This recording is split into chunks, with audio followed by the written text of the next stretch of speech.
प्रभु दंडवत प्रणाम। हरे कृष्णा, सभी भक्तों का हार्दिक स्वागत है। आज हम लोग 5वां अध्याय कृष्ण साधक बुक का 5वां अध्याय स्टार्ट करेंगे। इसमें पिछले अध्याय का अगर हम लोग देखेंगे उसमें देवताओं की उपासना भाग 1 था। आज हम लोग इसका भाग 2 करेंगे, सेकंड पार्ट, क्योंकि वो वहां पर खत्म नहीं हुआ है। ये बहुत डीप एक सब्जेक्ट है, बहुत गहरा एक चर्चा का विषय है जो हमको जानना है। हमने पहले भाग में देवता कौन है और भगवान कौन है, इसके डिफरेंस के बारे में पढ़ा। कैसे देवता भगवान के अंश हैं, उनके रूप नहीं है। भगवान के रूप में और अंश में अंतर होता है। देवता भगवान के अंश है। हमने बहुत सारे उदाहरण भी देखे, जैसे कोई वो लोग कंट्रोलर है, लेकिन परम ईश्वर, परम कंट्रोलर भगवान श्री कृष्ण है, ये हमने देखा। और उनको कुछ एक सेवा, जैसे हमने देखा एक सरकार होता है, सरकार में बहुत सारे डिपार्टमेंट्स होते हैं और हर डिपार्टमेंट का एक एक इंचार्ज होता है। वैसे ही देवता भी एक एक डिपार्टमेंट के एक एक इंचार्ज है, परंतु भगवान उनसे बहुत। और देवताओं की उपासना में हमको जो भी देवताओं से फल मिलता है वो टेम्परेरी होता है, परमानेंट नहीं होते, क्योंकि देवताओं की भी एक आयु होती है, उम्र होती है, उनका भी शरीर नाशवान है। परंतु भगवान जो देते हैं वो उसका कभी अंत नहीं होता, अनंत है। भगवान की कृपा अनंत है और देवताओं की कृपा का अंत होता है। ये हमने डिफरेंस पढ़ा। और साथ ही साथ हमने एक श्लोक भी पढ़ा जहाँ पर कृष्ण स्वयं कहते हैं कि देवताओं की उपासना, जो भी देवताओं की भक्ति करते हैं, श्रद्धा पूर्वक जो भक्ति करते हैं, वो वास्तव में कृष्ण की ही भक्ति है, परंतु वो अविधि है, विधि नहीं है, प्रोसेस नहीं है, अविधि, त्रुटिपूर्ण है। तो ये सब हमने डिफरेंसेस पढ़ा, ये सब बातों के ऊपर हमने चर्चा की। तो आज हम इसका अगला अध्याय, जहाँ भाग 2, जहाँ पर इसको और डिटेल में हम लोग देखेंगे, उसके बारे में आज हम चर्चा करेंगे। चर्चा आरंभ करने से पहले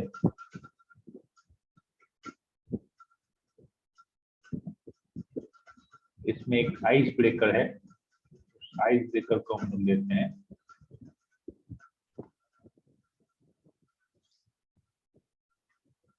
ये आप लोगों के बुक में पेज नंबर 24 होगा।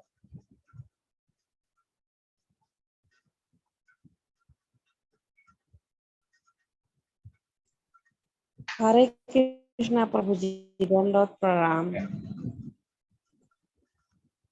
कि ऐसी कोई घटना बताएं जब किसी ने आपकी ऐसी सहायता की हो जो आप कभी भूल नहीं पाएंगे।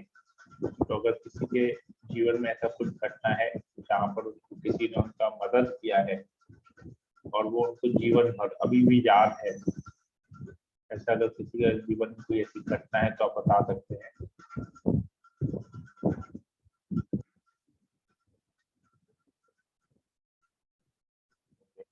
कोई बताना चाहेगा? हरे कृष्णा प्रभु।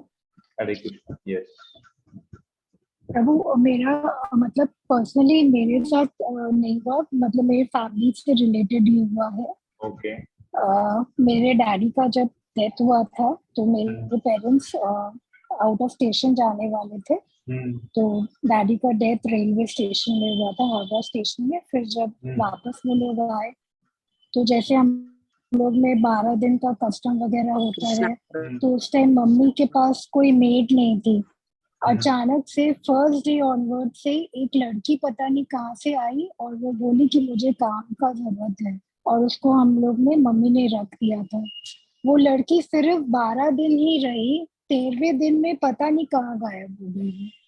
और ये आज तक काफी साल हो गए हैं डैडी के डेथ को, ये आज तक मेरे को भूलने नहीं भूलता है। मेरे को ऐसे लगता है भगवान ने ही भेजा था उसको हम लोग का हेल्प करने के लिए। 13 डे में सच में वो कहाँ लड़की चली गई अभी तक पता नहीं, कहाँ उसका से पता आई, नहीं है। कौन ले, अभी मुझे तक याद नहीं है, पता चला। ये बात मुझे भी याद है। दीदी जब लास्ट आई थी हमारे यहाँ पर, जोधपुर जी जाने से पहले, हाँ जब हमारे यहाँ पर आई थी तो उन्होंने ये बात कहा था ये ऐसी बात थी, 2-3 बार 4 बार जिक्र हुआ था इसका। तो I also remember this, this was very strange, मतलब इसके वेरी बारे में हम लोग स्ट्रेंज, वेरी। समझ ही नहीं पाएंगे। ओके ठीक है, वेरी नाइस। ओके, और कोई कुछ बोलना चाहेगा इस विषय में?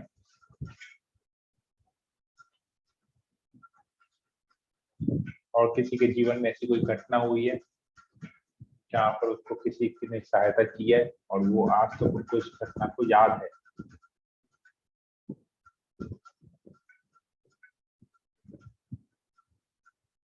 और किसी के जीवन में कुछ ऐसा है? हरे कृष्ण प्रभु जी, दंडवत प्रणाम। ऐसे तो हरे कृष्ण। ऐसे तो बहुत सारे हैं, लेकिन रिसेंट में बता रही हूँ। आपने मुझे, मैं फेस टू फेस बोलने से क्या होता है कि कम पड़ जाता है या छोटा हो जाता है बात को, लेकिन मैंने एग्जाम दिया भक्ति शास्त्री का, सबको रिजल्ट मिला, मतलब सबको मार्क्स आया, मेरे को मार्क्स नहीं आया। लेकिन आपको मैंने आश्रय गौरांग प्रभु को बोलने का मुझे हिम्मत नहीं हो रहा था। फिर मैंने आपसे शेयर किया, फिर आपने मुझे पर्सनली नंबर भेजा। मैं मतलब इतना मेहनत से पढ़ी हूँ, पूरा दिल और जान से पढ़ी, सब कुछ छोड़ दिया प्रभु जी मैंने, मंदिर तक की जाना भी छोड़ दी, क्योंकि मैं इतना कवर नहीं कर पाती, एक ही सेट कर पाती हूँ। इतना मेहनत से करने के बाद मुझे एक मार्क्स तक नहीं मिला था। हाँ, फिर आपने मुझे दिया प्रभु जी मार्क्स, हाँ, कि इतना इतना इतना इतना। मुझे ये चीज आगे भी बहुत है प्रभु जी। लास्ट में मैं मतलब आपका साथ जो कनेक्टेड है, मैं बोल रही, इसलिए ये मैं भूल नहीं सकती हूँ प्रभु जी। हरि बोल। ठीक है, हरे कृष्णा। और किसी को कुछ बोलना है? हरे कृष्णा प्रभु जी। हरे कृष्णा। आशा रानी माता जी बोलिए। प्रभु जी, ये जस्ट रिसेंटली हुआ मेरे साथ अभी। ये बात है फेब की महीने की बात है शायद। तो हम लोग अभी मैंने आपको बताया था ना कि हम लोग अभी बाहर जा रहे हैं थोड़े दिन पहले। तो ऐसा मैं और मेरे हस्बैंड दोनों गए थे। तो अभी हम लोग भोपाल स्टेशन पर ही थे। तो स्टेशन पे ट्रेन आई, हम लोग बैठ गए, लेकिन हमारे फिर रिसेंटली ऐसा हुआ कि हम लोग पानी लाना भूल गए। और पानी हम लोग घर से लाने भूल गए। तो मैंने उनसे पैसे लिए, मैंने कहा अभी ट्रेन चलने में टाइम है, तो मैं पानी लेने जाती हूँ। तो बोलते ठीक है, जल्दी से ऊपर आ जाना पानी लेके। तो सामने ही स्टॉल था पानी का। तो मैं पैसे लेके नीचे उतरी हूँ, और अभी मैंने पीछे मुड़ के देखा भी नहीं। तो अभी स्टॉल में खड़ी हूँ, तो सामने से देखा कि वो हमारी जो ट्रेन है एकदम से स्पीड पकड़ ली। और मैंने वहाँ सारा सामान छोड़ा और मैं तेजी से भागी और ट्रेन को पकड़ा। लेकिन मैं ट्रेन के ऊपर, स्टेप के ऊपर तो चढ़ गई, लेकिन मेरा हाथ में वो, एक हाथ में कुछ सामान था और एक हाथ में ऐसे पकड़ा हुआ था, लेकिन मैं हिम्मत नहीं कर पा रही थी कि मैं ऊपर चढ़ पाऊँ। तो पता नहीं कहाँ से कोई ऐसा व्यक्ति आया, मैं ना मैंने उसको कभी देखा, ना उसके बाद दोबारा कभी मिली हूँ। तो उसने सडनली मेरा हाथ खींच के पकड़ के और मुझे ऊपर खींच लिया। और मैंने थोड़ी देर में जैसे ना एकदम से उस सदमे से बाहर निकलने में मुझे थोड़ा सा टाइम लगा। मैं वहाँ खड़ी हुई, थोड़ा सा सांस लिया, और फिर एकदम से मैंने ध्यान दिया कि मेरे पीछे कोई नहीं था। तो वो चीज मुझे अभी तक ध्यान में आती है मुझे कि क्या हो गया, वो उस टाइम क्या हुआ था। अचानक से ऐसा क्या हुआ कि किसी ने मुझे खींच लिया। वो चीज मुझे ऐसा लगता है कि जैसे मेरे साथ हर पल मेरे पास मेरे भगवान है जो मेरे साथ चलते हैं। हरे कृष्णा प्रभु। हरे कृष्ण, बहुत बहुत धन्यवाद। ओके, और किसी को कुछ शेयर करना है? हरे कृष्णा प्रभु जी, मैं शेयर करूं? बोलिए। प्रभु जी, मैं श्याम जी का निशान लेके जा रहे थे घुसड़ी धाम। तो बस जाते जाते मंदिर में पहुंची तो मैं एकदम बेहोशी मेरे को आ गया, मेरा तबीयत खराब हो गया।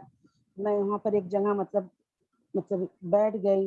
कोई एक आदमी आया, आके मुझे मतलब इतना तबीयत खराब था, वो मुझे मतलब बोला आपका गैस हो गया, क्या होगा। हमको थम्स अप पिलाया, पिला कर फिर हमको बोला कि मैं निशान लेके चला जाऊँ, आपको मंदिर में चढ़ा दूँ। मैंने बोला नहीं, मैं इतना दूर से आई हूँ तो मैं ही चढ़ाऊंगी। तो बोला तब हमको ऐसे VIP रास्ता से प्रभु जी लेके गए और भगवान के पास, श्याम जी के पास निशान चढ़ा के फिर वो हमको निकाल के फिर कहाँ चले गए, फिर पता ही नहीं चला। श्याम जी, मैं अकेले थी अपने, मेरे घर से कोई नहीं गया था। श्याम मंदिर घुसड़ी धाम गई थी निशान लेके। ठीक है, बहुत अच्छा। ठीक है, और किसी को कुछ बोलना है? हरे कृष्णा प्रभु जी, दंडवत प्रणाम। राजू प्रभु बोलिए। हरे कृष्णा। हरे कृष्णा, बोलिए प्रभु बोलिए। हाँ, प्रभु जी ऐसे तो बहुत सारा मदद किए हैं, एक से एक बात नहीं, लेकिन प्रभु जी ये लगभग 25-30 साल पहले की बात है। तब पिताजी मेरे यहाँ कलकत्ता में रहते थे और और मेरी माताजी गांव में रहते थे।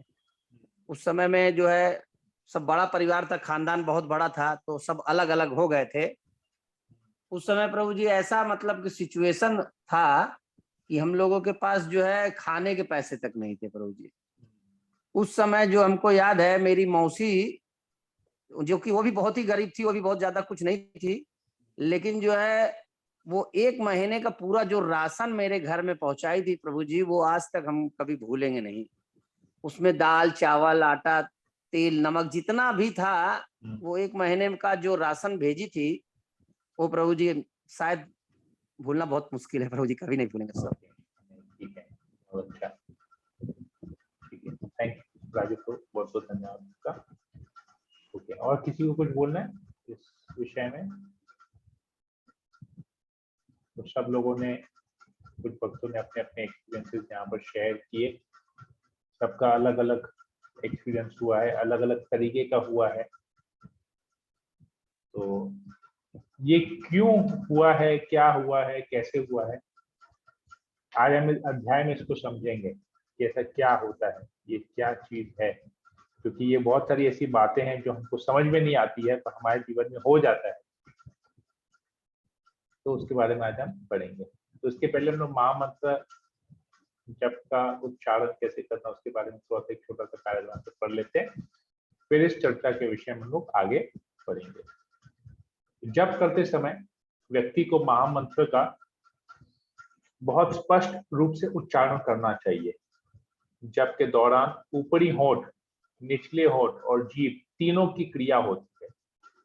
इन तीनों को हरे कृष्ण महामंत्र के जप में प्रयुक्त होना चाहिए। हरे कृष्ण शब्दों को बहुत स्पष्ट रूप से कहा और सुना जाना चाहिए। कभी कभी कोई होठों और जीभ के द्वारा सही उच्चारण करने की बजाय यंत्रवत मतलब मैकेनिकली सिसक सिसक की ध्वनि करता है। जब बहुत ही आसान प्रक्रिया है, पर इसका गंभीरता से अभ्यास करना चाहिए। तो चैंटिंग के ऊपर है, देखेंगे हम लोग हर बार जप की महिमा के बारे में, जप कैसे करना चाहिए, क्यों करना चाहिए, उसके बारे में आता है। तो मैं आशा करता हूँ कि सभी लोगों का जप अच्छा हो रहा होगा, जो जितना भी कर रहा है उसको सही तरीके से कर रहे हैं। तो चर्चा का विषय है। चर्चा का विषय स्टार्ट करने से पहले इसको पढ़ना, हम लोग मंगलाचरण कर लेते हैं। ओके। ओम अज्ञानतिमिरान्धस्य ज्ञानाञ्जनशलाकया चक्षुरुन्मीलितं येन तस्मै श्रीगुरुवे नमः। नमो विष्णुपादाय कृष्णप्रेष्ठाय भूतले श्रीमते भक्तिवेदांत स्वामिनिति नामिने। नमस्ते सरस्वती देवे गौरवाणी प्रचारिणे निर्विशेष शून्यवादी पाश्चात्य वाञ्छा कल्पतरुभ्यश्च कृपा सिन्धुभैव च पतितानां पावनेभ्यो वैष्णवेभ्यो नमो नमः। जय श्री कृष्ण चैतन्य प्रभु नित्यानंद श्री अद्वैत गदाधर श्रीवासादि गौर भक्तवृंदा। हरे कृष्ण कृष्ण कृष्ण हरे हरे, हरे राम राम राम हरे हरे। श्री मंगलाचरण की जय। ओके, चर्चा का विषय आप लोग खोल लीजिए और आप में से कोई अगर इसको पढ़ना चाहे तो आप पढ़ सकते हैं। मैं पढ़ू प्रभु जी। कर लीजिए। देवताओं की उपासना भाग 2। देवता भगवान के अधीन है। जीवात्मा तथा देवता दोनों ही परमेश्वर की इच्छा के अधीन है। अतः जीवात्मा न तो स्वेच्छा से किसी देवता की पूजा कर सकता है, न ही देवता परमेश्वर की इच्छा के विरुद्ध कोई वर दे सकते हैं। जैसा कि कहावत है, ईश्वर की इच्छा के बिना एक पत्ती भी नहीं हिलती।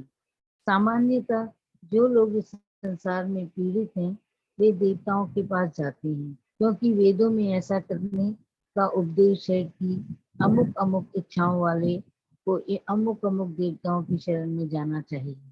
उदाहरणार्थ, एक रोगी को सूर्य देव की पूजा करने का आदेश है। इसी प्रकार विद्या का इच्छुक सरस्वती की पूजा कर सकता है, और सुंदर पत्नी चाहने वाला व्यक्ति शिव जी की पत्नी देवी उमा की पूजा कर सकता है। चर्चा करें, किस देवता की पूजा किस उद्देश्य से की जाती है? अगर आप यहाँ दिए गए देवताओं के अलावा भी किसी देवता का नाम जानते हैं तो बताइए। प्रभु जी आगे पढ़ूं? नहीं, बस इसको देख लेते हैं। बहुत बहुत धन्यवाद माता जी पढ़ने के लिए। यहाँ पर वेदों में अलग अलग उपदेश दिए गए कि आपको जो चीज चाहिए उसके लिए यहाँ पे इस देवता की पूजा कर सकते हैं। जैसे हमारे यहाँ पर है, अगर हमको टेलीफोन कनेक्शन चाहिए तो हम टेलीकॉम डिपार्टमेंट में जाएंगे, बीएसएनएल के ऑफिस में जाएंगे, वहां पर अप्लाई करेंगे। हम सीएससी इलेक्ट्रिसिटी ऑफिस में नहीं जाके कर सकते हैं। उसी प्रकार हमको अगर बिजली का कनेक्शन चाहिए, इस इलेक्ट्रिसिटी का मीटर चाहिए, हम सीएससी ऑफिस में जाएंगे, टेलीफोन ऑफिस में नहीं जाएंगे। अगर हमको कॉर्पोरेशन में कुछ काम है, हमको कुछ रजिस्ट्री करवाना है, तो हम रजिस्ट्री ऑफिस में जाएंगे, वहां पर हमारा प्रॉपर्टी का रजिस्ट्रेशन होगा। अगर हमको टैक्स पेमेंट वगैरह करना है प्रॉपर्टी का, तो हम म्युनिसिपल कॉर्पोरेशन के ऑफिस में जहाँ पर टैक्स पेमेंट होता है वहां जाएंगे, या कुछ हमको कुछ दलीलें वगैरह देनी है तो वैसे जाना। तो अलग अलग चीज के लिए अलग अलग डिपार्टमेंट है। इसी प्रकार देवताओं, अलग अलग इच्छाओं के लिए अलग अलग देवता है। उस इच्छा की पूर्ति करने के लिए वो पर्टिकुलर देवता की उपासना करते हैं। तो ये चीज यहाँ बताई जा रही है। तो अगर आप लोग को यहाँ पर कहीं पर भी किसी चीज में संकोच हो या समझने में थोड़ा सा कुछ हो, आप तुरंत उसमें मुझे रोक के आप लोग प्रश्न पूछ सकते हैं या बोल सकते हैं। हम लोग आगे बढ़ते हैं इसमें। यहाँ तक अगर सबको क्लियर है तो हम लोग आगे बढ़ेंगे। अगर कोई प्रश्न है तो ठीक है, तो आगे बढ़ते हैं। यस माता जी, इंदिरा जैन माता जी, आप आगे पढ़ना चाहेंगी? जी माता जी, प्रभु जी। इस प्रकार शास्त्रों में विभिन्न देवताओं के पूजन की विधियां बताई गई हैं। क्योंकि प्रत्येक जीव विशेष सुविधा चाहता है, अतः भगवान उसे विशेष देवता के से उस वर को प्राप्त करने की प्रबल इच्छा की प्रेरणा देते हैं, और उससे वर प्राप्त हो जाता है। किसी विशेष देवता के पूजन की विधि भी भगवान द्वारा ही नियोजित की जाती है। जीवों में वह प्रेरणा देवता नहीं दे सकते, किंतु भगवान परमात्मा है जो समस्त जीवों के हृदयों में उपस्थित रहते हैं। अतः कृष्ण मनुष्य को किसी देवताओं के पूजन की प्रेरणा प्रदान करते हैं। सारे देवता परमेश्वर के विराट शरीर के अभिन्न अंग स्वरूप हैं, अतः वे स्वतंत्र नहीं होते। वैदिक साहित्य में कथन है, परमात्मा रूप में भगवान देवता के हृदय में भी स्थित रहते हैं। अतः वे देवताओं के माध्यम से जीव की इच्छा को पूरा करने की व्यवस्था करते हैं। किंतु जीव तथा देवता दोनों ही परमात्मा की इच्छा पर आश्रित हैं, वे स्वतंत्र नहीं हैं। चर्चा करें, देवता और उनके उपासक दोनों भगवान पर आश्रित हैं। कैसे? ये किसी को यदि कोई ऐसी कथा ज्ञात हो तो बताएं जिसमें श्री भगवान ने किसी देवता को ऐसे वरदान दिया हो कि वे सामान्य मनुष्यों द्वारा भौतिक लाभ के लिए पूजे जाएंगे। हरे कृष्ण। बहुत बहुत धन्यवाद माता जी बोलने के लिए। ओके, तो यहाँ पर वरदान के ऊपर आया गया है। तो इसके पहले हमने पढ़ा कि किस प्रकार कोई भी व्यक्ति किसी देवता की पूजा करता है तो उसे जो वर मिलता है वो अल्टीमेटली कृष्ण ही प्रदान करते हैं। देवताओं में ये क्षमता नहीं है कि वो किसी को कुछ दे सके। कृष्ण की अनुमति होती है, कृष्ण का इच्छा होती है, कृष्ण का परमिशन होता है, कृष्ण का सैंक्शन होता है, तभी वो वर हमको कोई देवता दे सकता है। तो जब हम किसी देवता की पूजा, ये देखिए बहुत इंपॉर्टेंट पॉइंट और समझने की बात है, अगर हम किसी देवी देवता की पूजा करने की हमारी मन में इच्छा होती है तो वो इच्छा को भी पूरी, वो जो श्रद्धा है वो कृष्ण ही हमको देते हैं।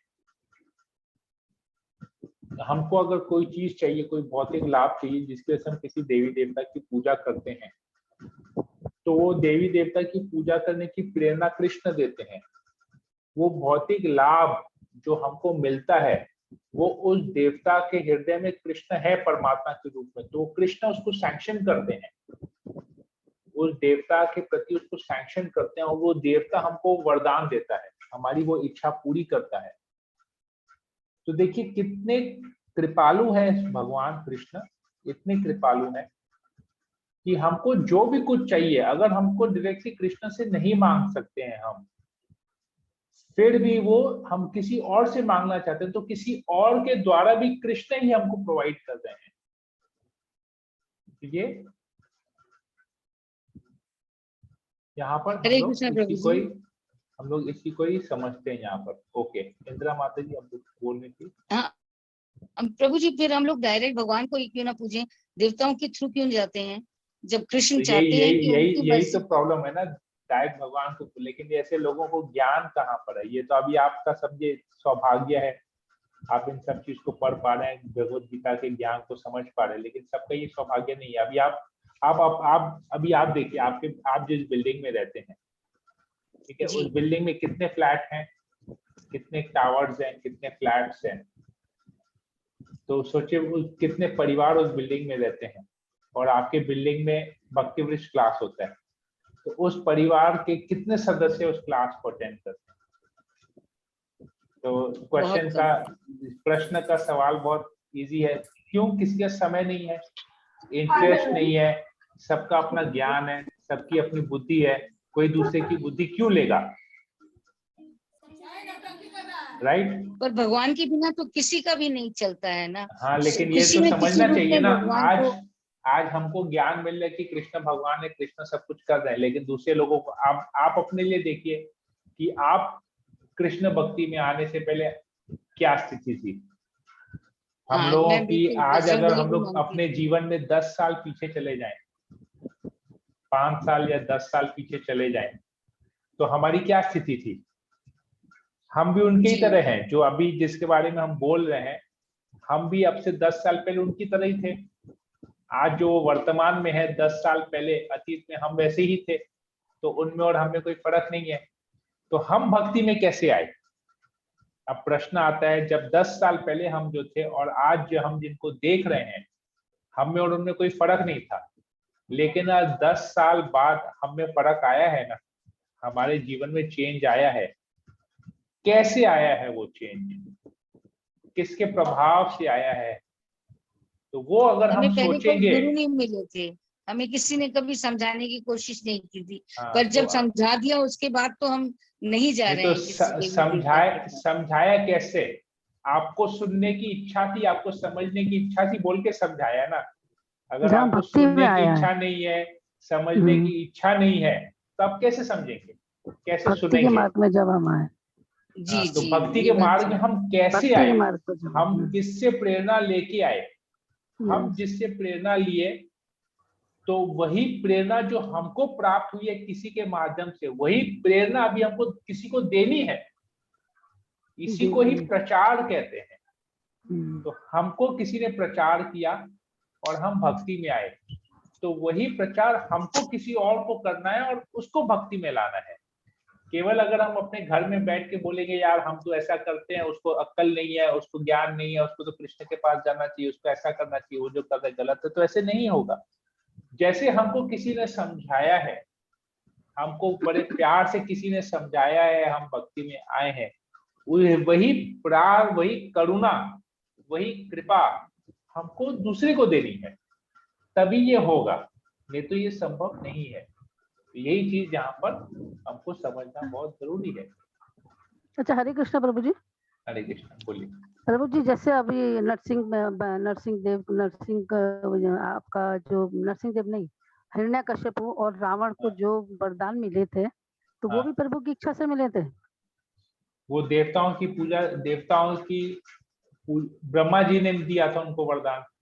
हाँ, तो मतलब उनके मन में जो इच्छा आई थी, तो वो भी प्रभु के द्वारा ही आई थी कि मतलब मुझे ये आपको पता है हिरण्यकशिपु कौन है? अरे प्रभु जी, हाँ। कौन है हिरण्यकशिपु? नहीं, हिरण्यकश्यप की बात नहीं कर रही हूँ, मतलब प्रभु जी जो उन्होंने जो हम उनको पूछ रहे वरदान हैं मिला था। हिरण्यकशिपु कौन है? हाँ राजा था ना प्रभु, जो अपने को ईश्वर मानते थे। हाँ, लेकिन वो हिरण्यकशिपु के रूप में कैसे आए, वो लीला पता है? हाँ हाँ पता है, पर भूल गई हूँ। हाँ, कौन है पता वो है लोग? पर नहीं, भूल गई प्रभु, पता था भूल गई। जय और विजय। यस, भगवान के जो द्वारपाल हैं, जय और विजय, अच्छा, वैकुंठ हाँ, के हाँ, जो अब याद आ द्वारपाल गया। हैं, उनको उद्धार, उनको उनका उद्धार चतुर होना कुमार था। ने श्राप दिया, हाँ, जिसकी उद्धार वजह से हुआ वो था। इस भौतिक जगत में आए। यस, अब समझ गई प्रभु जी। हाँ, उद्धार तो हुआ था, ये इसके श्राप, लिए लीला हुई थी। ये श्राप चतुर कुमार ने क्यों दिया? चतुर कुमार के हृदय में भगवान है। Yes yes yes. भगवान को लीला करने की इच्छा हाँ, लीला थी, करने की भौतिक जगत में लीला यस, करने यस, की इच्छा थी। हाँ, भगवान को एक मैसेज देना था। हाँ, अब अब याद आ भगवान गया को प्रभु। किसी को संदेश देना है। भगवान अपने भगवत धाम में वैकुंठ में बैठे हैं और उनको इस भौतिक जगत में आके लीला करनी है। तो कैसे लीला करेंगे? उस लीला को करने के लिए, जैसे आज आपको अपने घर में एक प्रोग्राम आयोजन करना है, तो सबसे पहले प्रोग्राम आयोजन करने का क्या है? आपको इच्छा होनी चाहिए प्रोग्राम आयोजन करने की। ठीक है, तो भगवान ने इच्छा प्रकाश की कि मुझे लीला करनी है इस भौतिक जगत में। जैसे आपने इच्छा प्रकाश की कि आपको एक घर में एक प्रोग्राम करना है, एक कीर्तन भजन संध्या करना है। अब भजन संध्या आपने पहले इच्छा प्रकाश किया, भगवान ने भी बोला यार मैं लीला करके आता हूँ, बहुत समय हो गया है, मेरा अवतार, मैं जाके अवतार लेता हूँ। तो अब उस अवतार लेने का कारण क्या है? भगवान गीता में कृष्ण क्या बताते हैं? साधुओं का जो है सहायता करने के लिए और दुष्टों का विनाश करने के लिए। परित्राणाय साधूनाम विनाशाय च दुष्कृताम। ये दो कारण से भगवान यहाँ पर आते हैं और धर्म संस्थापना आता है, धर्म की स्थापना करने के लिए आते हैं। अब साधुओं की रक्षा करने के लिए, तो साधुओं की रक्षा क्यों करेंगे जब साधु मुसीबत में होंगे? अगर साधुओं के ऊपर मुसीबत नहीं आती है, भक्तों के ऊपर अगर अत्याचार नहीं होता है, तो भगवान आएंगे क्या? नहीं आएंगे। तो भगवान को आने के लिए भक्तों के ऊपर अत्याचार होना जरूरी है, तभी तो भगवान को याद करेंगे। तो अब जब भगवान को, तो अत्याचार करने के लिए कौन आएगा? असुरी आएगा। यस, ठीक है। तो भगवान ने वैसी लीला की, हिरण्यकशिपु हिरण्याक्ष आए और भगवान को फाइट देने के लिए वैकुंठ के ही वासी हो सकते हैं, और किसी तो भौतिक जीव में तो ये संभव नहीं है कि जो भगवान को इतना चैलेंज कर सके। तो भगवान के पार्षद ही ऐसे रूप लेके आए। हरि बोल। तो समझ में आया अभी? क्या भूल गई थी, याद आ गया सब। तो ये चीज है। तो हम लोगों की भी जो इच्छा होती है ना, वो भी हमको इसलिए तो कहते हैं ना, भगवान प्रेरणा दे रहे हैं। आज अगर हमको किसी देवी देवता की पूजा करनी है, उपासना करनी है, आज अगर कोई भौतिक चीज चाहिए, आज गीता में भगवान क्या कहते हैं 15वें अध्याय में? सर्वस्य चाहम हृदय सन्निविष्टो मत्त स्मृति ज्ञानम अपोहनम च। 15.15 ये एक श्लोक आता है। इस श्लोक का मतलब क्या है? इस श्लोक का मतलब को अगर आप समझ गए तो फिर आप सब कुछ समझ जाएंगे। भगवान के कार्य को, हमारे कार्य को, सब कुछ आप समझ जाएंगे, आप तुरंत जज कर पाएंगे। भगवान कहते हैं सर्वस्य चाहम हृदय सन्निविष्टो, मैं सभी जीवों के हृदय में निवास करता हूं। और निवास करके हृदय में भगवान क्या कर रहे हैं? मतलब मेरे से स्मृति, याद करने की शक्ति, ज्ञान, नॉलेज, अपोहनम, भूलने की शक्ति, तीनों ही चीज मेरे से आती है। क्यों आती है मेरे से? क्योंकि जीव इच्छा करता है। तो जीव अगर इच्छा करता है कि वो मुझे याद करना चाहता है, मेरा स्मरण करना चाहता है, तो मैं उसको वैसी प्रेरणा दूंगा हृदय से कि वो मुझे याद कर सकेगा, वो मेरा स्मरण कर सकेगा। अगर जीव को ज्ञान चाहिए, जीव को भौतिक ज्ञान चाहिए, तो मैं उसकी इच्छा पूरी करूंगा, उसको एक ऐसा एनवायरनमेंट दूंगा जहां पर वो भौतिक ज्ञान ले सकता है। यूनिवर्सिटी का ज्ञान, कॉलेज का ज्ञान, स्कूल का ज्ञान, एमबीए का ज्ञान, सीए का ज्ञान, सब ज्ञान ले सकता है। अगर उसको आध्यात्मिक ज्ञान चाहिए, वो मेरे बारे में जानना चाहता है, भगवत ज्ञान समझना चाहता है, तो मैं उसको वैसी फैसिलिटी दूंगा, मैं उनको भक्तों का संग दूंगा, उसको वैसा एसोसिएट दूंगा, उसके लिए वैसे एक सिचुएशन क्रिएट करूंगा, एक परिस्थिति बनाऊंगा जहां पर वो भक्तों के माध्यम से मेरे बारे में ज्ञान ले सकता है, जान सकता है मेरे बारे में। जैसे आप सब लोग हैं, आप लोग सब लोगों के पास ये अपॉर्चुनिटी कि आप लोग एक साथ मिलकर हम लोग भक्ति वृक्ष कर रहे हैं, इसको समझ रहे हैं।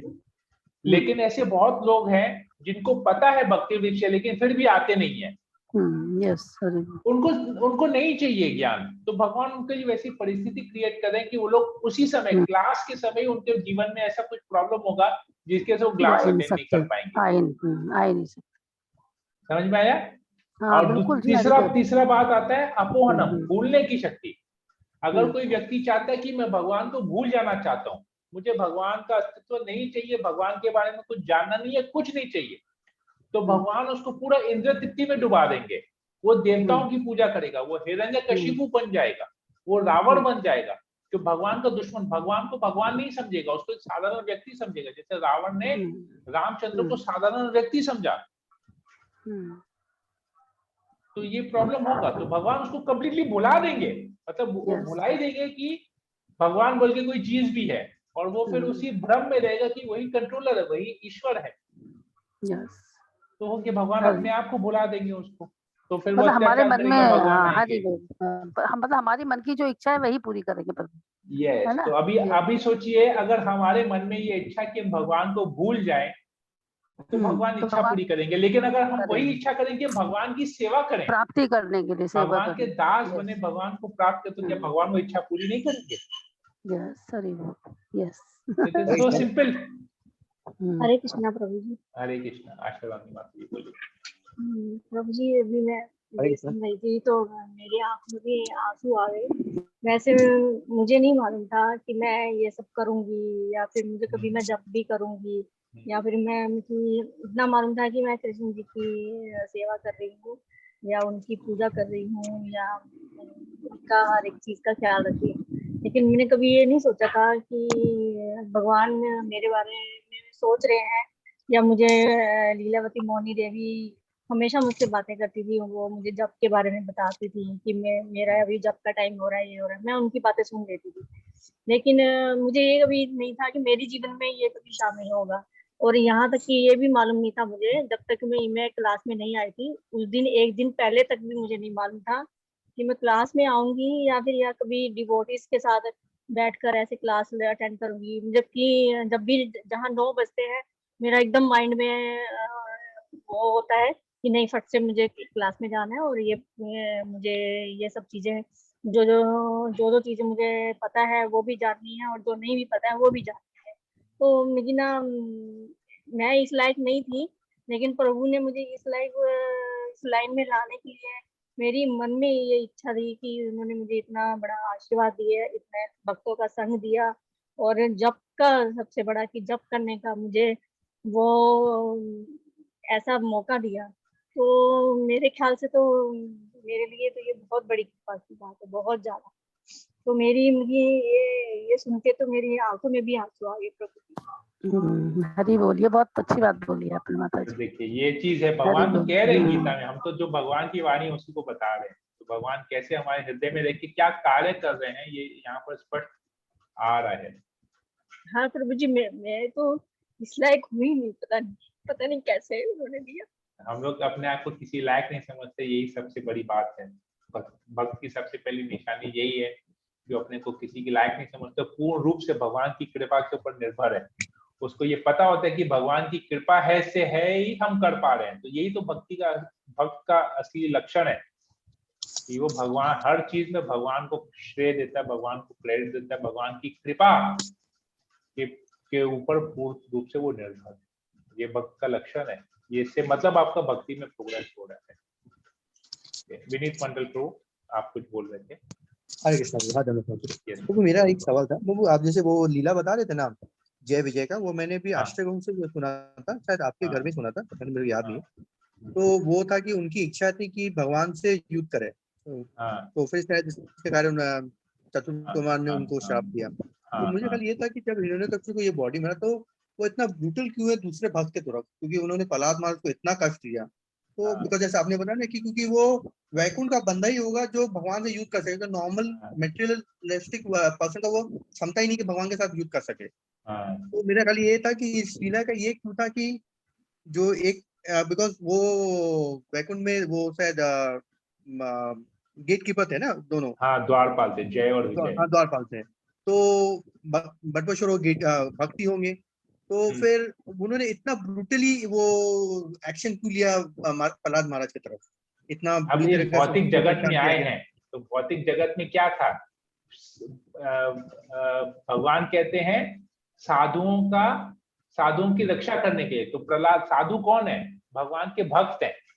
तो आज प्रहलाद महाराज तो भगवान के शुद्ध भक्त हैं, महाजन है, भक्ति के महाजन है। तो उनके ऊपर अगर अत्याचार नहीं होगा तो भगवान आएंगे क्या? तो अत्याचार से बचाने के लिए, प्रहलाद महाराज की रक्षा करने के लिए तो भगवान नरसिंह देव आए। तो दैट इज वाई वो अत्याचार तो कोई असुर करेगा तभी तो भगवान आएंगे, नहीं तो तो भगवान मेरा क्यों आएंगे? मेरा सवाल था बाबू कि क्योंकि ये तो असुर बने लीला के लिए, हाँ, लेकिन क्योंकि लीला में इंसान आने, इस लीला में इस जब ऊपर से जीव इस भौतिक जगत में आता है ना, जब वैकुंठ से कोई जीव आत्मा जब इस भौतिक जगत में आता है तो वो अपने वैकुंठ की जिंदगी को याद नहीं रखता है। उसको अच्छा। जिस भौतिक शरीर में वो आता है ना, वो उस शरीर को ही सब कुछ मानता है और उस शरीर के अनुसार वो लीला करता है। He doesn't know. अब इसको हिरण्यकशिपु को ये पता नहीं था कि मैं जय हूं या मैं विजय हूं। उसको पता नहीं था कि मैं वैकुंठ में विजय हूं, मैंने वैकुंठ में ये इच्छा की थी बोल के मैं इस भौतिक जगत में आया हूं। He didn't know it. उसको पता नहीं था। अभी जैसे कि इसमें देखिए, बहुत मैं आपको बताता हूँ इसमें, अब जब ये डिस्कस हुआ तो इसको बता देता हूँ। इसमें एक बहुत सूक्ष्म बात है जो समझना बहुत जरूरी है। तो सबसे पहले वो हिरण्यकशिपु और हिरण्यअक्ष और हिरण्यकशिपु बन के आए। ठीक है, हिरण्यअक्ष और हिरण्यकशिपु। तो हिरण्यअक्ष का वध किया था जब भगवान शूकर के रूप में आए थे। ठीक है, और हिरण्यकशिपु का वध किया, दोनों भाई थे, हिरण्यकशिपु का वध किया नरसिंह देव के अवतार में आके। राइट। वो रावण और कुंभकर्ण बन के आए थे। ठीक है, उनको 3 बार आना था, 3 टाइम्स। 3 बार उनको आना था, श्राप मिला था कि 3 बार वो आएंगे। तो भगवान कहते हैं जब किसी असुर का नाश करते हैं तो वो ब्रह्म ज्योति में विलीन हो जाता है, वो ब्रह्म ज्योति में चले जाता है। तो और ब्रह्म ज्योति से भी इंसान वापस इस भौतिक जगत में आ सकता है।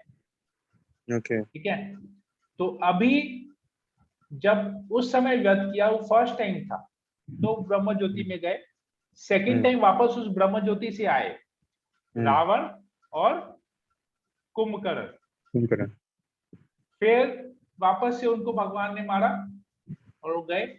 थर्ड टाइम वो दंतवक्र और शिशुपाल के रूप में आए जब कृष्ण आए। राइट, जब कृष्ण ने शिशुपाल का वध किया हरि सभा में, क्यों वध किया? शिशुपाल के लिए क्या बोला था वो भगवान को? जब अगर भगवान को 100 मतलब 100 टाइम जब वो गाली देगा तब तो 100 क्रॉस कर जाएगा तब उसको। हाँ, तो अगर आप उस लीला को पढ़े होंगे ध्यान से या सुने होंगे, श्रवण किए होंगे, तो कृष्ण ने अपने सुदर्शन से शिशुपाल का वध किया और सभी लोगों ने, वो राज्यसभा थी और सभी लोगों ने देखा कि शिशुपाल भगवान के चरणों में चले गया। हाँ प्रभु जी, भगवान के शरीर में नहीं गया, अच्छा, भगवान के चरणों में गया। ओके। तो जय विजय कौन है? भगवान के सेवक हैं। हाँ, भगवान के चरणों की उपासना करते हैं। तो फाइनली जब थर्ड टाइम हुआ तो वो भगवान के चरणों में चले गए, मतलब वो अपने ओरिजिनल पोजीशन में चले गए, कॉन्स्टिट्यूशनल पोजीशन। ओके, वो वापस अपने धाम को चले गए वैकुंठ में कि बस उनका लीला खत्म हो गया, तो वो अपनी पोजीशन में वापस चले गए। तो जब तक उसने शरीर में था तब तक उसको था कि वो शरीर है, लेकिन जैसे उसने शरीर त्यागा, क्योंकि वो वैकुंठ के वासी है, तो उसको तुरंत रियलाइज हुआ कि कि अब मेरा लीला खत्म हो गया है, मेरी जो इच्छा थी भगवान के साथ युद्ध करने की वो खत्म हो गई, अब मैं वापस अपनी सिचुएशन में चले जाऊं जहां पर मैं भगवान का सेवक हूँ, भगवान का दास हूँ। अब समझ में आया ये बात? बहुत सटल है, बहुत सूक्ष्म है ये सब, आपको बहुत ध्यान से लेक्चर सुनना पड़ेगा, तभी आपको ये सब समझ में आएगा कि ये क्या चीज, क्यों ऐसा हुआ। और सभी लोगों ने देखा कि वो भगवान के चरणों में चले गया, ज्योति निकली और वो भगवान के चरणों में ये चले भी गया। मैंने ये कथा में मैंने सुना था प्रभु। मेरा एक सवाल है कि जैसे कि जय विजय का जैसे आप बोल रहे हैं ना कि उन जैसे मुझे मैंने ये कथा सुना था जय विजय का, उनकी इच्छा थी भगवान के साथ युद्ध करने का। तो मेरा ये था कि जब आप जैसे बोल रहे कि उन्होंने उनका वो स्पिरिचुअल कॉन्शियस होके वो मेटेरियल कॉन्शियस में आ गए और वो शरीर समझने लगे, तो फिर वो जब रावण का जो वो रूप लिए तो फिर उस मतलब कि मतलब ये हो सकता है कि मैंने वैकुंठ का वासी भी ये मतलब वो उसका भी इतना नीचे फॉल डाउन हो सकता है। वैकुंठ का जो वो वासी था उसका भी इतना ऐसा फॉल डाउन हो तो सकता है। भगवान के साथ युद्ध करना है ना, तो भगवान के साथ युद्ध करने के लिए आपको भी तो स्पेशल बनना पड़ेगा, क्योंकि भगवान स्पेशल है।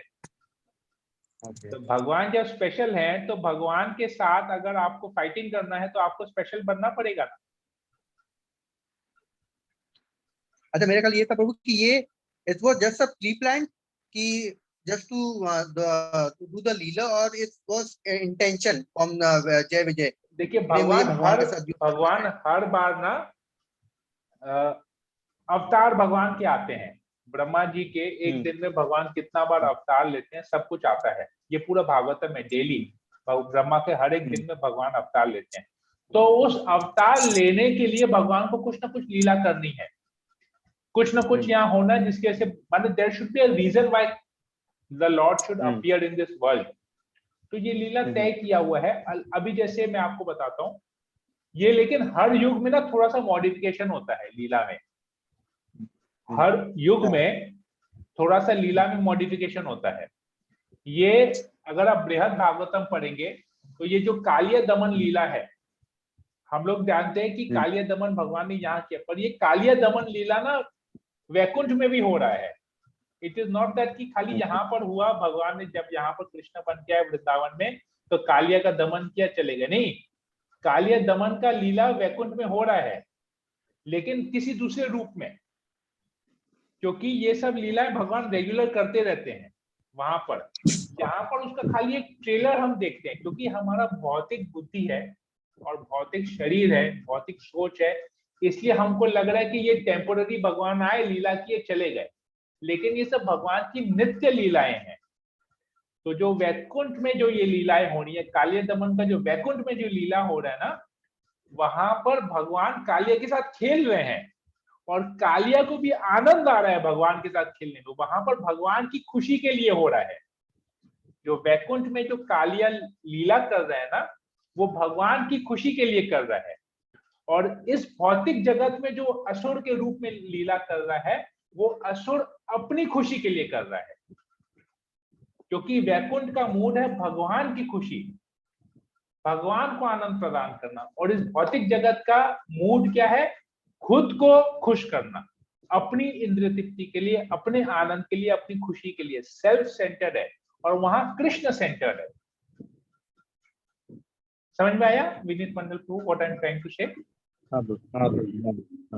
तो ये चीज है। तो वहां पर जो जय विजय ने जो इच्छा प्रकाश की कि हमको भगवान के साथ युद्ध करना है, तो वो भगवान के साथ युद्ध करना वो भगवान के साथ खेलने के बराबर है कि हम भगवान के साथ खेलेंगे। ये युद्ध करने का मूड है, खेलने का मूड, भगवान के साथ एक लीला में पार्टिसिपेट करने का मूड है।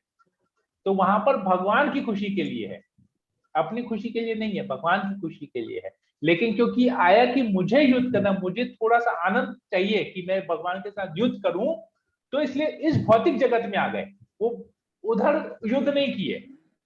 ये लीला वैकुंठ में नहीं हुआ, क्योंकि ये सोच थी मुझे युद्ध करना भगवान के साथ, मैं युद्ध करना चाहता हूं अपनी खुशी के लिए, इसलिए वो लीला भौतिक जगत में हो गई। इसीलिए वो लोग इस भौतिक जगत में आ गए। लेकिन अगर उनका ये सोचना होता कि हम भगवान के साथ युद्ध करेंगे और हमको उस युद्ध के माध्यम से भगवान को आनंद देना है, तो वो लीला वैकुंठ में होती है, फिर यहां नहीं होती। जैसे कालिया दमन, कालिया का मूड है, कालिया चाहता है कृष्ण को आनंद प्रदान करने का, वो कृष्ण को कालिया को कृष्ण को लपेटने की इच्छा है, और कालिया चाहता है कि कृष्ण उसके सर पे नृत्य करें। Kaliya wants that Krishna should dance on his head because he loves the way Krishna is dancing। इसलिए वो लीला वैकुंठ में भी हो रहा है और वो लीला यहाँ पर भी हो रहा है। यहाँ पर एक भौतिक कारण दिखाया जाता है जिसके से वो लीला होती है, और उधर एक आध्यात्मिक रीजन है जिसके से लीला हो रही है।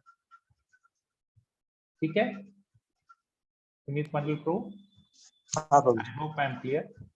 बहुत बहुत धन्यवाद। हाँ प्रभु। तो आई थिंक सभी भक्तों के लिए क्लियर हो गया यहाँ पर। तो हम इसको आज इस चर्चा के विषय को यहीं पर ही फिर इसको विराम देंगे, क्योंकि हमने बहुत कुछ समय भी हो गया है। तो ये भगवान कहने का अर्थ तात्पर्य ये है कि भगवान हमारे हृदय में रह के हमको प्रेरणा दे रहे हैं। हमारी जो इच्छा है उस इच्छा को पूर्ति करने के लिए भगवान हमको सारा फैसिलिटी प्रोवाइड कर रहे हैं। तो सोचिए कितने कृपालु है भगवान कि हमको जो चाहिए, अगर हमको भगवान से दूर रहना है तो भगवान वो फैसिलिटी भी हमको प्रोवाइड कर रहे हैं। जैसे देखिए, ये थोड़ा सा गुण ना हम भक्तों में भी है। कैसे है? जैसे अगर हमारे घर में, हमारे परिवार में कोई झगड़ा होता है तो हमारे बच्चे हमसे चाहते हैं कि वो हमसे बात नहीं करें, तो हम उनको थोड़ी देर के लिए अकेला छोड़ देते हैं कि ठीक है, इसका मूड खराब है, इसको अभी बात नहीं करनी है, इसको अकेले छोड़ देते हैं। जब ये ठीक हो जाएगा थोड़ी देर बाद हम ही खुद जाएंगे। गलती किसी की भी हो पर हम ही जाएंगे, हम जाके उसको मनाएंगे। आखिर तो हमारा पुत्र है, हमारी संतान है ना? ऐसी बात है कि नहीं है? जिनके बच्चे थोड़े बड़े होंगे, 8-10 साल, 12 साल, 15 साल, 18, 20 साल, उनको ये बात पता होगा, उन्होंने ये एक्सपीरियंस किया होगा अपने जीवन में। तो ये कहाँ से आया ये गुण? अगर हम में ये गुण है तो मतलब हम में ये थोड़ा सा कंटामिनेशन है इस गुण में। तो ये गुण तो भगवान से ही आया है, भगवान में तो कंटामिनेशन नहीं है, भगवान तो प्योर है, शुद्ध है। तो ये गुण भगवान में भी है। तो भगवान हम जैसे जीवों को कहते कि यार ये नाराज होके जाता है, इसको जाना है, इसको हमसे अलग होके रहना है। ठीक है, हमसे अलग होके रहे, पर मैं उसको पूरा फैसिलिटी प्रोवाइड करूंगा। जैसे हमारा बच्चा अगर हमसे अलग होना चाहता है दूसरे रूम में, तो हम उसको घर से निकाल तो नहीं देते हैं। अरे ठीक है यार, तुम दूसरे रूम में रहो, जो करना करो उसी रूम में करो, खाना पीना सब कुछ उसको प्रोवाइड करते हैं। अगर वो घर छोड़ के जाना भी चाहते हैं, दूसरी जगह जाना चाहते हैं, तो भी उसको प्रोवाइड करते हैं फैसिलिटी कि हाँ तुम ये फैसिलिटी ले लो, चलो पैसा ले लो, मैं कुछ अरेंजमेंट करता हूँ, ये करता हूँ, वो करता हूँ, जो भी है फैसिलिटी प्रोवाइड करते हैं ना हम। तो भगवान हमको फैसिलिटी प्रोवाइड, ऐसा नहीं कि भगवान से रूट गए तो भगवान हमारा ऑक्सीजन सप्लाई बंद कर दे रहे हैं, भगवान हमको अंधे कुएं में डाल दे रहे हैं, ऐसा तो नहीं है। भगवान हमारा ख्याल रख रहे हैं, हमको ऑक्सीजन, हमको भगवान से नफरत है फिर भी भगवान हमको 24 घंटा दे रहे हैं दिन में, फिर भी भगवान हमको 24 घंटे में ऑक्सीजन सप्लाई भी दे रहे हैं, भगवान हमको सांस लेने की एनर्जी दे रहे हैं, पूरे शरीर को हमारे चला रहे हैं। हम जब सो जाते हैं नींद में तो हमारा दिल धड़कता है। दिल कैसे धड़कता है? भगवान उसमें पूरा एनर्जी प्रोवाइड कर रहे हैं। भगवान हमारे पेट में पाचन शक्ति, ऐसा तो नहीं भगवान बोलते तुम हमसे नाराज हो गए, जाओ मैं तुम्हारा पाचन शक्ति खत्म करता हूँ, तुमको लूज मोशन हो जाएगा, जो भी खाओगे तुम हक दोगे। भगवान तो ऐसा करते नहीं है, लूज मोशन देते नहीं है, हमारा बॉडी का सिस्टम पूरा ठीक से चलता है। See he is giving each and every facility to us. जब एज पेरेंट्स हम लोग अपने बच्चों को मैक्सिमम फैसिलिटी देना चाहते हैं, तो भगवान तो हम सबके परम पिता है, वो क्यों ऐसा करेंगे? क्यों हमको किसी फैसिलिटी से डिराइव करेंगे, डिनाई करेंगे? नहीं, तुम मेरे से अलग हो, मैं तुमको कुछ सप्लाई नहीं करूंगा। हमेशा भगवान हमारे साथ हैं, किसी भी परिस्थिति में हम हो, चाहे भगवान से रूठे हो, भगवान से नाराज हो, भगवान की तरफ देखना नहीं हो, भगवान को मानना नहीं हो कि वो भगवान है, भगवान बोल कोई चीज भी है या कोई व्यक्ति है, अस्वीकार करना है, फिर भी भगवान हमको सब कुछ फैसिलिटी प्रोवाइड करते हैं। ये भगवान की असीम कृपा है जिसका हमको कृतज्ञ होना चाहिए। हर एक क्षण हमको कृतज्ञ होना चाहिए भगवान के कि हम ये चीज, हमको भगवान की कृपा मिली है। हरे कृष्णा। तो हम कथा को यहीं पर आज विराम देते हैं। हरे कृष्णा कृष्ण कृष्ण हरे हरे, हरे राम राम राम हरे हरे। श्रील प्रभुपाद की जय, संवेद भक्तवृंद की जय। हरे कृष्णा। तो किसी को अगर कोई प्रश्न हो, कोई कमेंट हो तो मैं ले सकता हूँ। 5 मिनट में दूसरे सेशन को एंड करते हैं। हरे कृष्ण प्रभु जी, दंड प्रणाम। हरे कृष्ण।